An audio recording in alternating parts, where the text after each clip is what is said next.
আসসালামু আলাইকুম প্রিয় দেশবাসী। লাইভে যে বলছিলাম আসবো, এই লাইভ হচ্ছে প্রত্যেক বছরেই ওয়াজ মাহফিল হয়।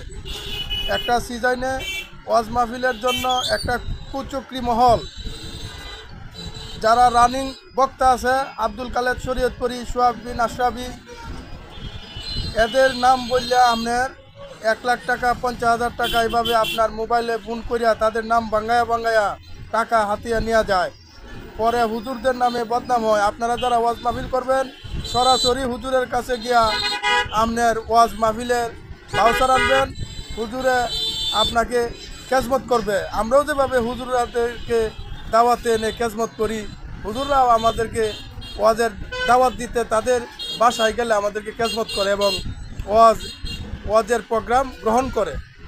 ওয়াজের প্রোগ্রামের জন্য আপনারা কেউ অগ্রিম টাকা দিবেন না এবং হুজুরদের সাথে সরাসরি কথা না বলে কেউ ওয়াজে টাকা কাউকে দিবেন না। হুজুরের নাম বললে হুজুরের লাইভে ছবি দেখায় আপনার কাছ থেকে 1,00,000 টাকা 50,000 টাকা নেওয়া যায়। তারপরে হুজুরে ফোন দিয়ে বললেন, হুজুর আপনি টাকা নিচ্ছেন, ওয়াজে তো আসছেন না। এইগুলো আপনারা করবেন না। টাকা দিবেন, সাবধানে টাকা দিবেন।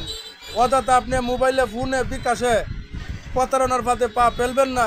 কারো কথায় কোনো ওয়াজ মাহফিলে টাকা দিবেন না।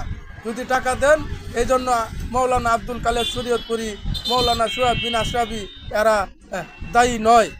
সাবধান থাকবেন আপনারা। এই বছরের ওয়াজ মাহফিলে আরও কুচুক্রি মহল আপনার অলরেডি আরম্ভ হয়ে গেছে, অগ্রিম টাকা নিতেছে ফোন দিয়া। সাবধান।